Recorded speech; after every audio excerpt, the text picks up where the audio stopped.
nuit du dimanche, mesdames, messieurs, bonjour, bonsoir. Le Salon Livre Paris a eu sa semaine de l'année en ce mois de mars.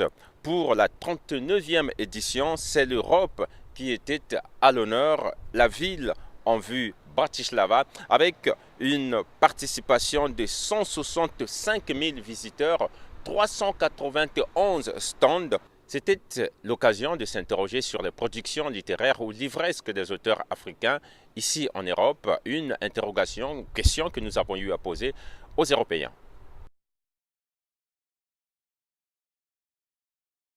Est-ce que les auteurs, je veux dire les écrivains africains, aujourd'hui sont tolérés ou acceptés dans un monde francophone, aussi celui de Paris ? Alors aujourd'hui les auteurs sont acceptés et certains vendent très bien.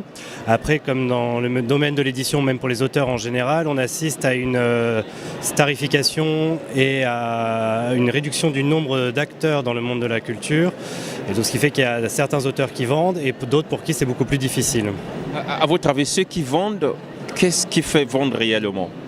Aujourd'hui, ce qui fait vendre, c'est parce que c'est connu, et donc quand on va se pencher ou quand on va aller acheter un auteur, c'est qu'on en a entendu parler, et donc on va avoir confiance en cet auteur, et donc on va toujours aller acheter le dernier livre d'eux.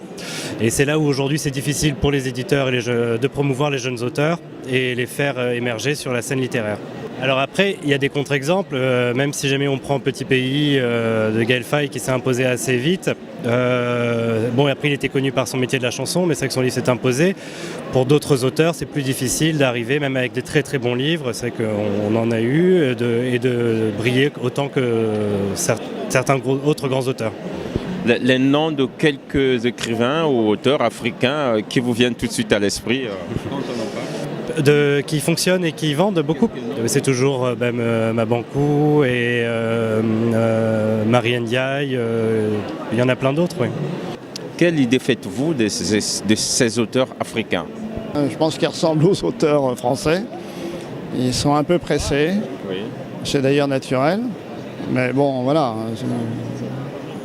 Alors, quand on dit ils sont un peu pressés, on est un peu plus simple, c'est dire un peu pressés d'être édités peut-être, mais faut-il qu'ils aient un sujet intéressant. À mon avis, ils sont un peu auto-centrés.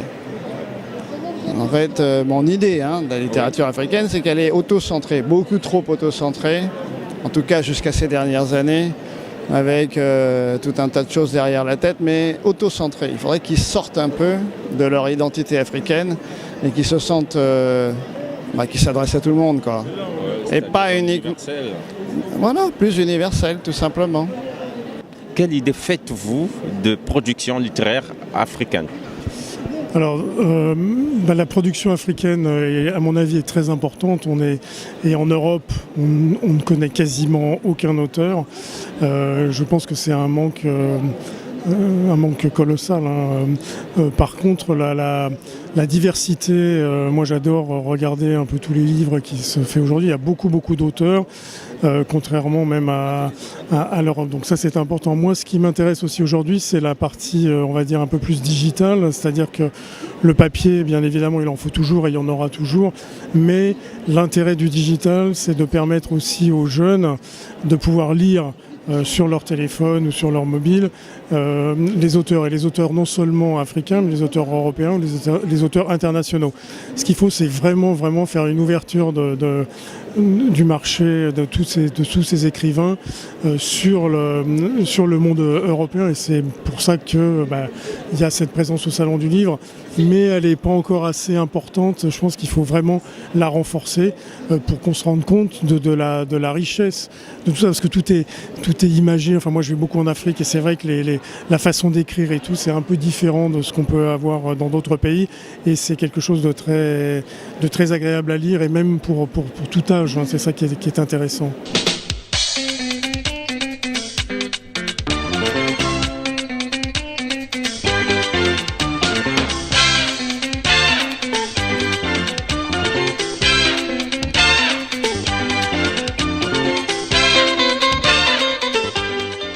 Même si officiellement le Congo n'avait pas pris quartier au Salon Livre Paris, mais les auteurs congolais, eux, ils étaient là, nous les avons rencontrés, mais également ce jeune Congolais qui affiche le patriotisme, un patriotisme assez élogieux.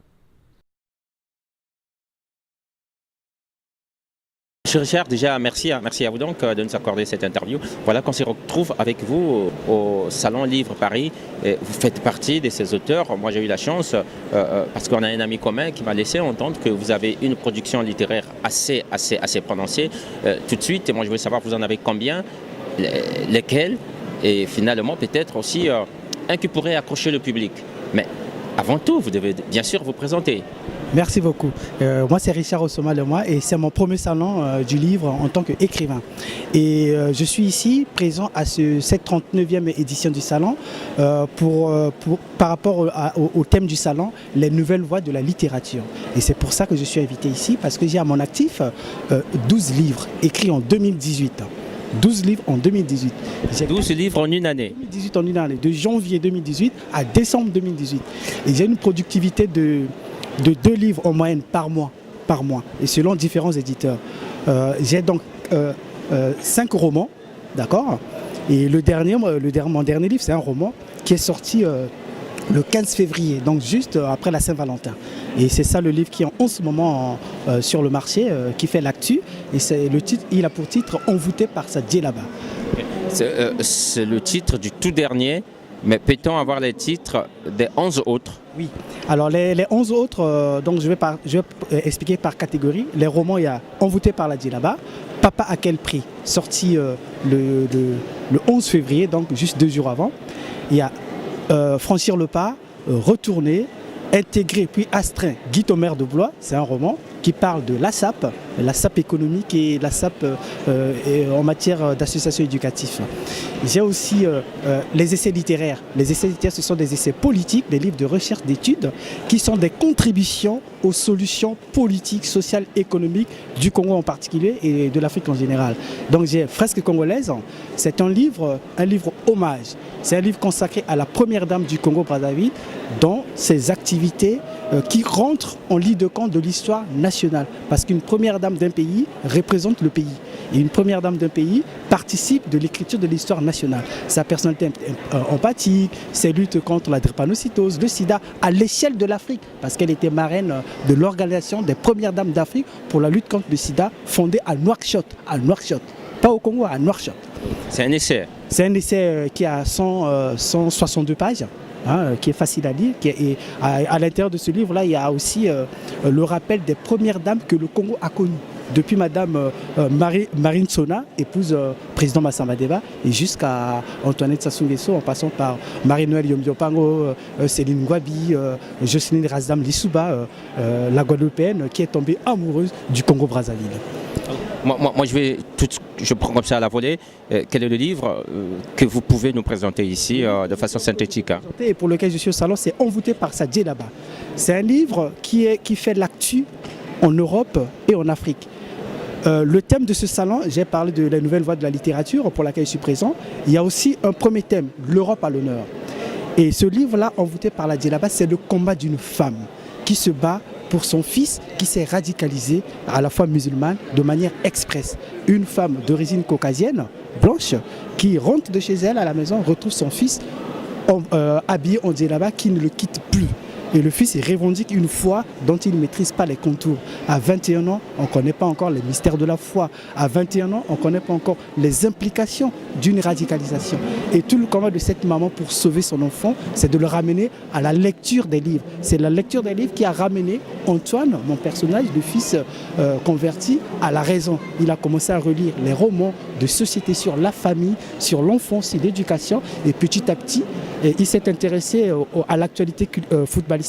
Lorsque la France a remporté la Coupe du Monde en Russie, il est revenu sur les Champs-Élysées pour fêter la victoire, etc. Et c'est là qu'il a retrouvé sa famille, sa société, sa nation, sa patrie. Voilà donc, le problème, ce n'est pas tant de critiquer des religions, non, ce n'est pas ça le sujet.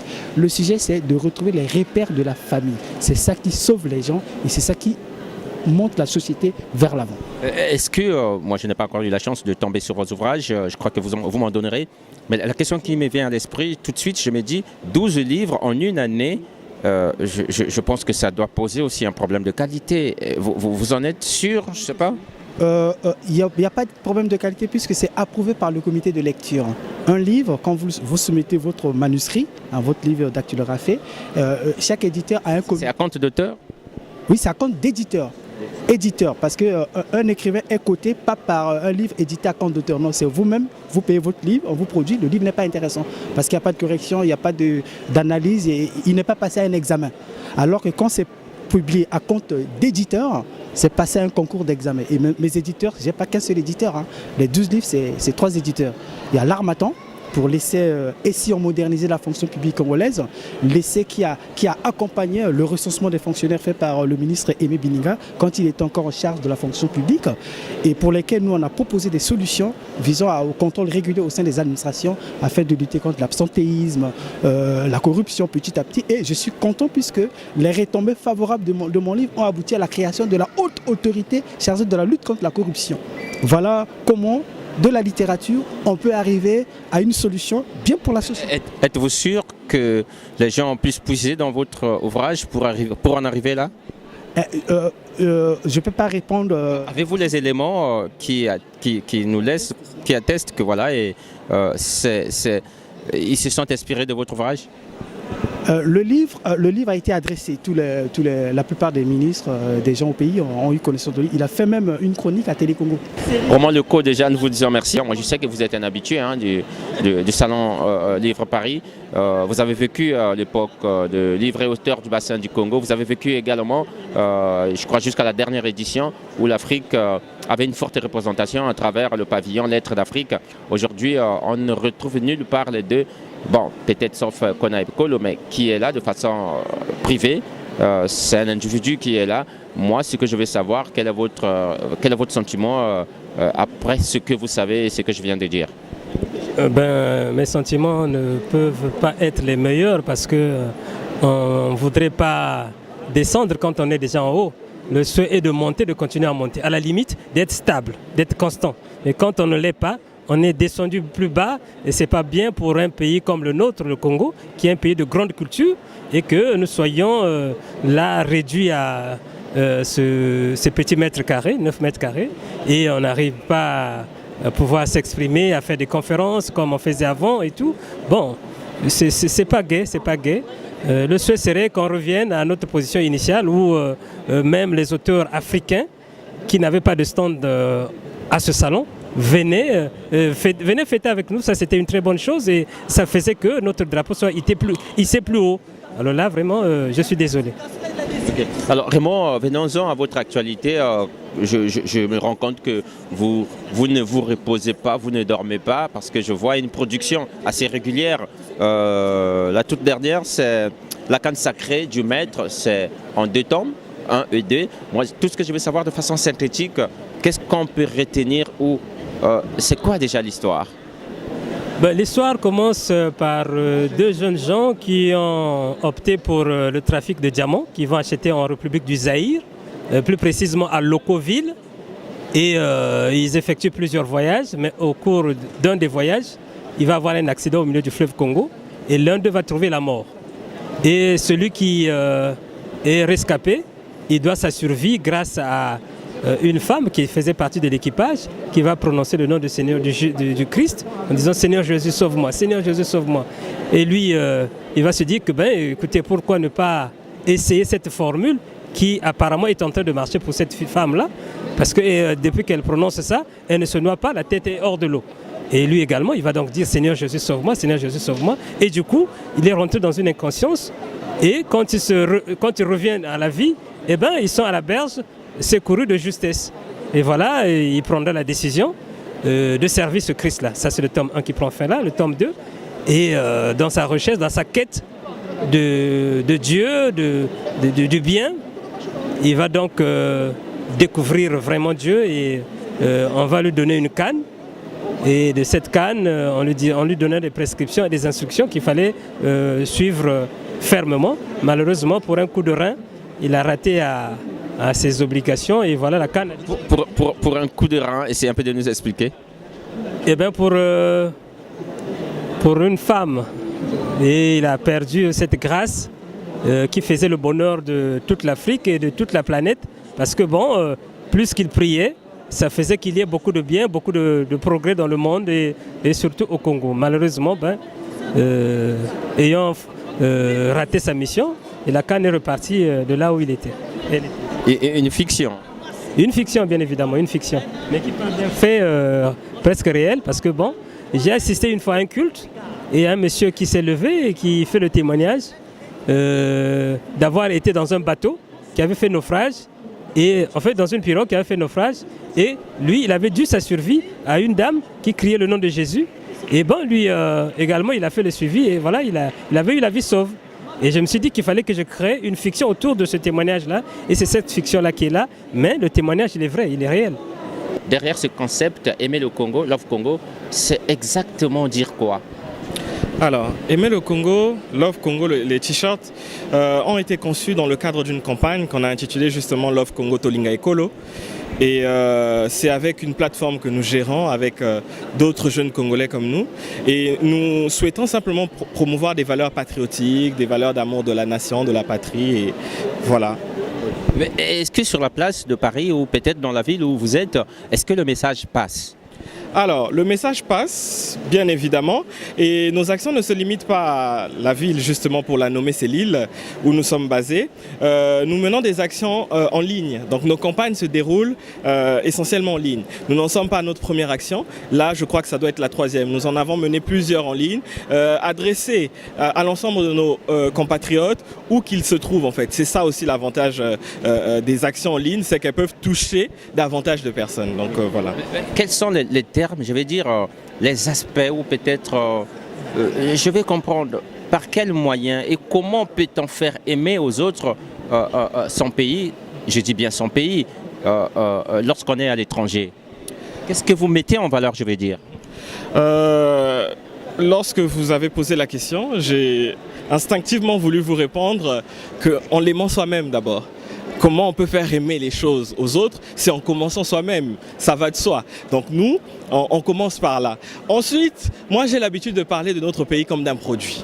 Il y a une forme de désaffection autour de notre pays pour des raisons diverses. Nous, on essaie de réconcilier, particulièrement auprès des jeunes, les personnes avec le pays, en mettant en avant les aspects positifs. Et puis, je crois que la célèbre citation d'un président américain disait qu'il ne faut pas toujours se demander ce que le pays peut faire pour nous, mais ce que nous, on peut faire pour le pays, en fait. Donc, ça aussi, prôner un désintérêt parce qu'il faut restaurer ces valeurs-là. On n'aime pas un pays pour ce qu'il nous donne, pour ce qu'il fait pour nous. On aime un pays parce qu'on y est né, parce qu'il nous a porté. C'est comme si aujourd'hui je devrais demander aux enfants pourquoi ils aiment leurs parents. Ils aiment leurs parents parce que les parents leur ont donné la vie. Donc ça devrait être comme ça aussi pour les pays. C'est plutôt un travail en termes de valeurs en fait, en montrant un exemple.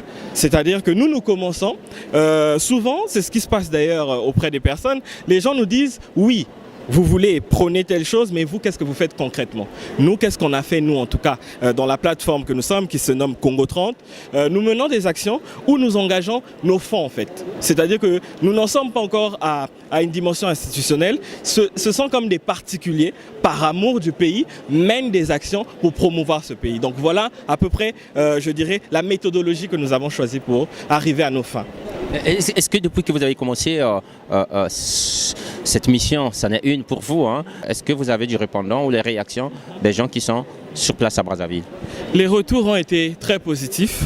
Nous avons commencé nos actions depuis 2017 de manière active, en tout cas dans ce volet.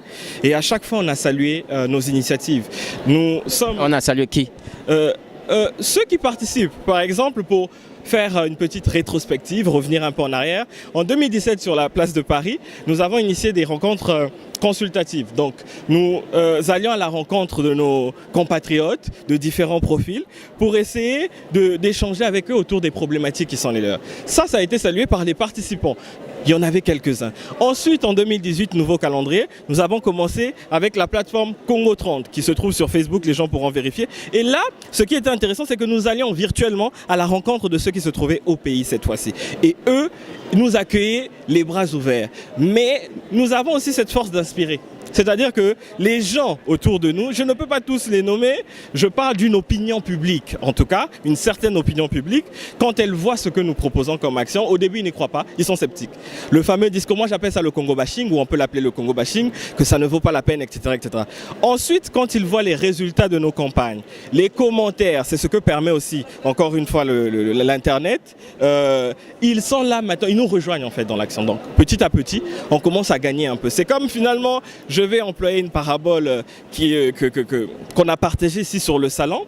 Un homme me disait, des fois quand il faut commencer des choses de qualité, vous n'avez pas besoin d'être plusieurs en fait.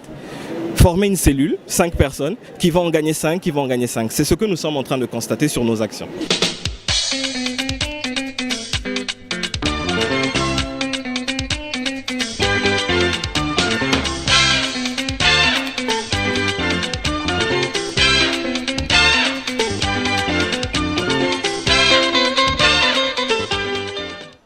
Ma frigi ma frigi fumu na fumu nganga na nganga fumu na fumu eshi yabika ya kangwa ya turuzu ya zubu antoto ya loka bubulubu ya wenga bonso bu wenga ngangulu ngakola ngwakwe kyar kibeni. Écoute plus souvent les choses que les êtres. La voix du feu s'entend, entend la voix de l'eau. Écoute dans le vent le buisson sanglot. C'est le souffle des ancêtres. Quelle est l'actualité, Gabriel Kinsa? On sait que pour le compte aujourd'hui, vous avez un projet au niveau de Boko.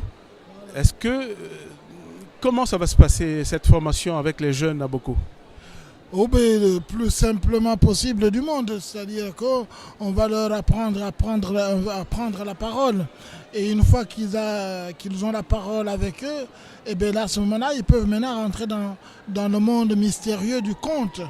Et là, ils pourront effectivement aller eux-mêmes raconter des histoires partout où c'est possible. Et donc, c'est leur faire prendre conscience aussi de cette littérature orale et donc de ce qui nous sommes, et de pouvoir dialoguer avec les arbres, dialoguer avec l'eau, avec les rochers, avec les chenilles, avec tout ça. Donc c'est pour ça que ne pas se sentir isolé en tant qu'humain, mais on est dans un monde qui nous entoure, et ce monde qui nous entoure, il n'y a que le conte qui permet d'aller à sa rencontre. Mais cette rencontre, dans le temps, quand toi et moi, on a grandi au village, mais on sait que ça se prenait autour du feu. Est-ce qu'il est important maintenant d'établir des écoles pour apprendre le conte à nos jeunes? D'ailleurs, à qui ça s'adresse cette formation? Ça s'adresse à tout le monde, mais les jeunes, par exemple, il faut aller les chercher là où ils sont. Mais est-ce qu'il faut que ce soit dans une école? Avant, on apprenait ça autour du feu. Oui, mais le tour du feu avant, c'était ça l'école aussi. Voilà, donc, la première école, c'était autour du feu. Autour du feu. D'abord, la maman elle-même, quand son bébé est dans le dos, la maman raconte des histoires déjà. Et puis l'enfant commence à marcher, à parler, il peut maintenant aller avec tout le monde autour du feu. Voilà, ou sous le clair de lune. Et puis voilà, quand on grandit, on continue. Alors maintenant, il s'avère qu'il y a d'autres formes d'écoles qui existent. Mais le conte doit aller partout. Parce que le conte, c'est la vie. Voilà, au commencement était le conte. Au commencement était le conte, bien sûr. Mais justement, est-ce que ces jeunes qui sont partis vers la ville, il faut les ramener vers le Boko? Comment on va procéder? Parce qu'ils sont tous partis. Non, mais c'est en allant vers eux qu'ils reviendront à Boko. Donc, ce n'est pas parce qu'ils sont partis dans les grandes villes. Il faut les avoir. Il faut utiliser d'autres médias. Il faut utiliser ce qu'ils utilisent eux, les smartphones. Donc il faut utiliser tout ça pour pouvoir les atteindre. Une fois qu'on les a, ils reviendront au village, il n'y a pas de problème. Mais il faut toujours écouter la parole. Seule la parole engage l'être. Aujourd'hui, l'écriture de Jean-Aimé Dibakana, c'est quoi? Qu'est-ce que vous avez en ce moment, l'actualité, les livres? On va revenir, c'est l'occasion d'en parler, le livre. Bien sûr, bien sûr. Alors, aujourd'hui, j'ai 2 ouvrages qui viennent d'être publiés. Un premier ouvrage, donc, c'est une fiction, un recueil de nouvelles, de 11 nouvelles.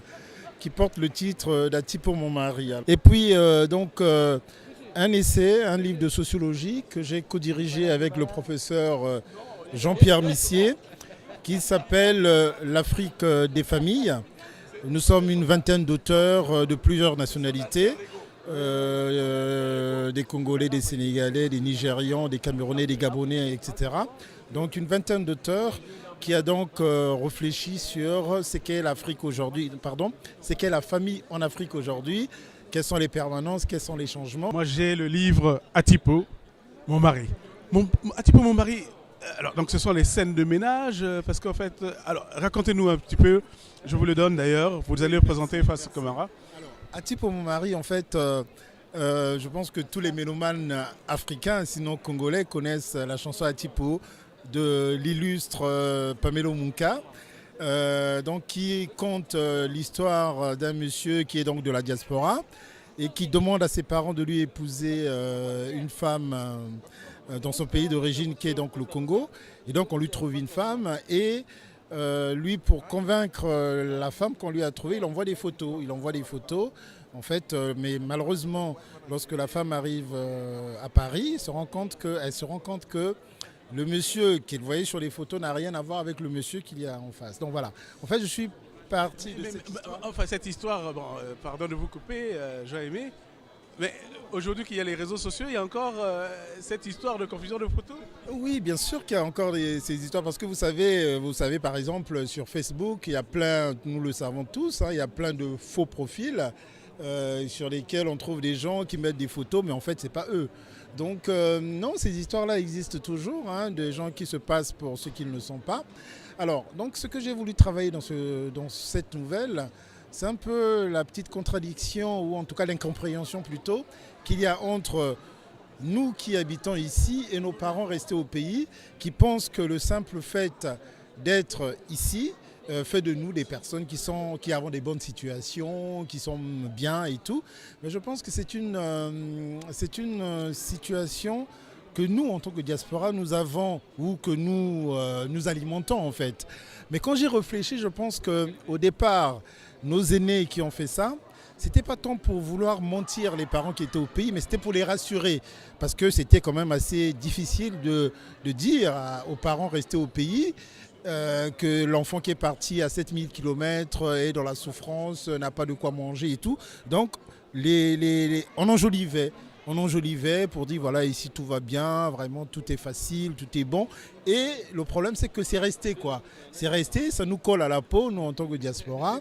On a toujours du mal à faire comprendre à nos parents restés au pays que on n'a pas ce qu'il faut pour les aider comme ils le souhaiteraient par exemple. Donc voilà, je me suis un peu inspiré en l'emmenant sur une histoire d'amour entre un homme et une femme, en m'inspirant notamment de cette histoire d'Atipo. Mais il faut quand même préciser, comme je l'ai dit tout à l'heure, que Atipo n'est que l'une des nouvelles. Il y en a 11 et Atipo c'est l'une d'elles. Voilà. Alors justement, on va rebondir là-dessus. C'est une transition qui est toute faite entre la diaspora et les réalités du Congo. Comment on peut faire de telle sorte qu'aujourd'hui notre culture soit vraiment au banc fixe? Je pense que c'est pour ça que je suis très heureux de voir ici et comme aux autres salons passés, nos frères venus du Congo, les écrivains venus du Congo. Je pense que c'est important ces échanges justement qu'il y a entre ceux qui sont ici et ceux qui sont au pays.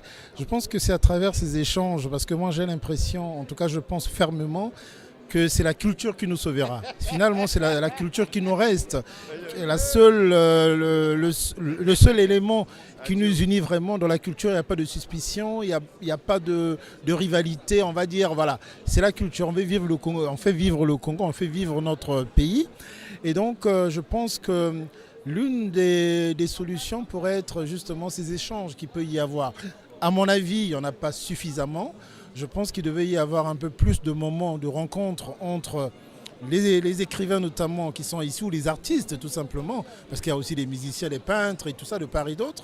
Donc voilà, des moments de rencontre entre ceux qui sont au pays et nous qui sommes ici. Ça peut se passer ici, ça peut se passer au pays. Et je pense que c'est comme ça qu'on pourra effectivement faire avancer les choses.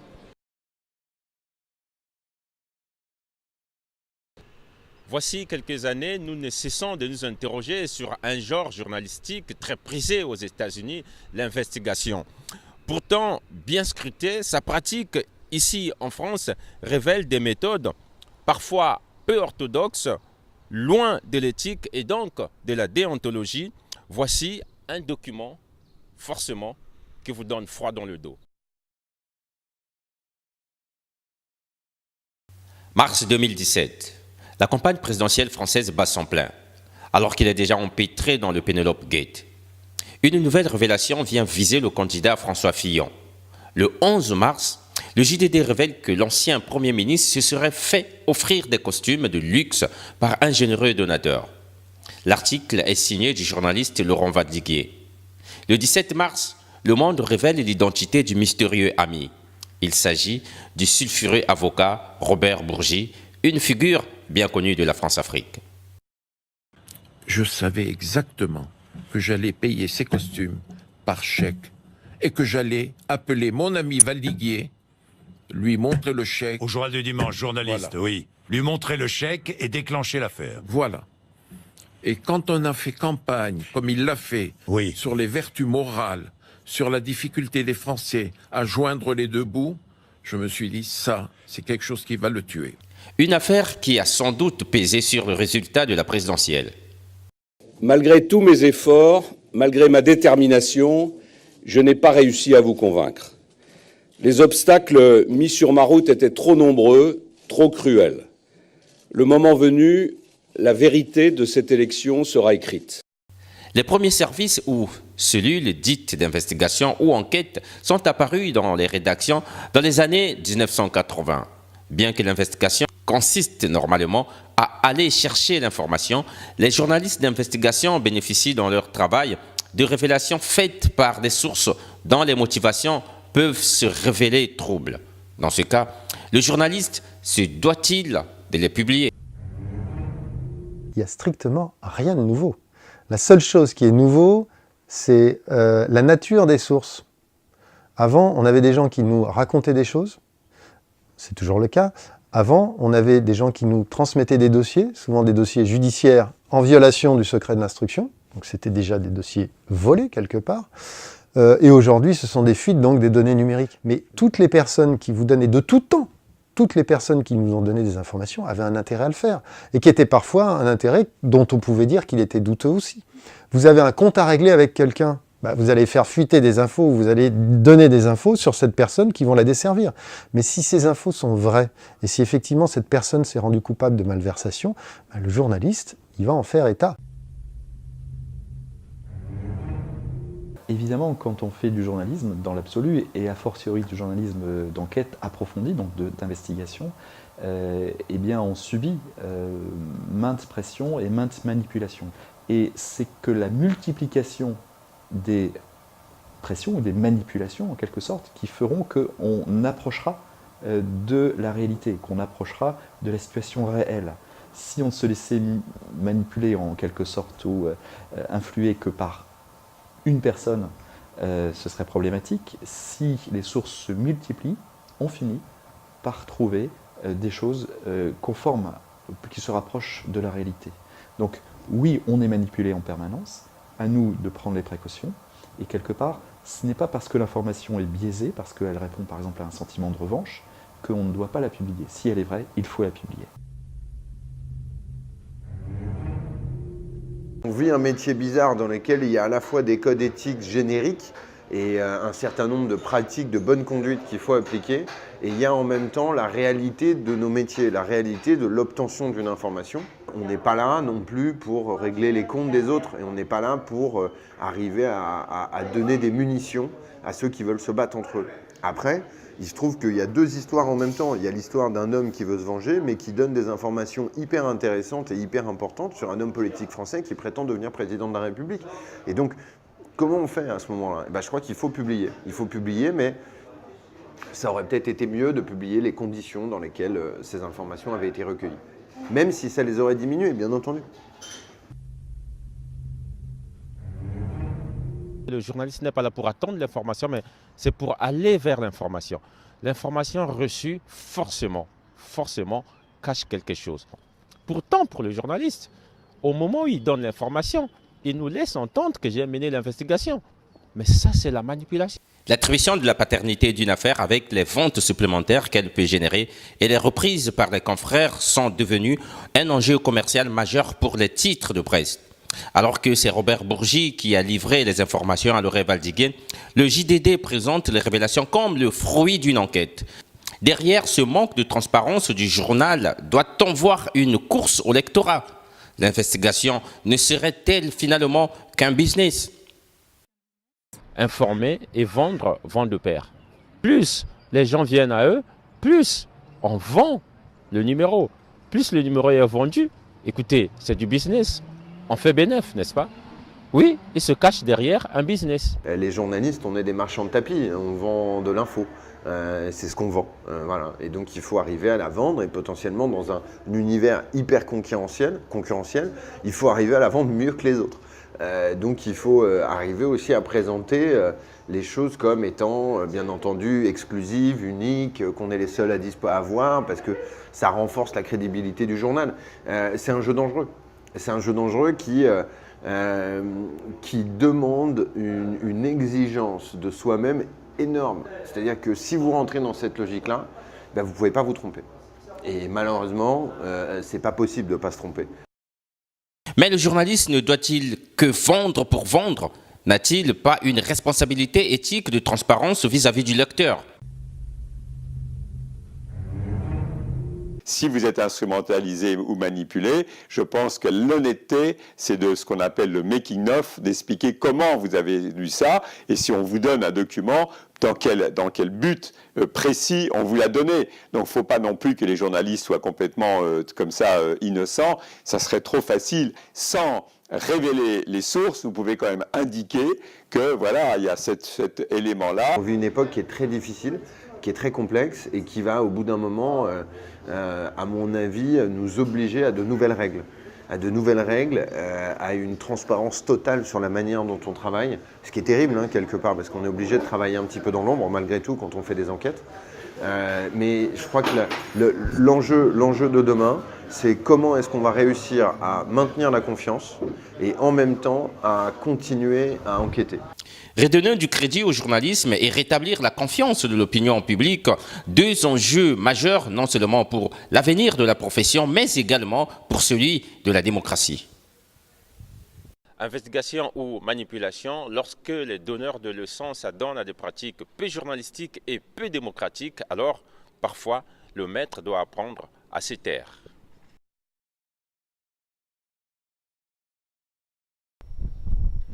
Eh bien, la 39e édition avait pour pays à l'honneur, je veux dire le continent, c'était l'Europe. Et l'année prochaine, c'est l'Inde qui sera à l'honneur, invité du dimanche. Ainsi donc s'achève notre émission. Merci à vous, vous qui nous suivez un peu partout.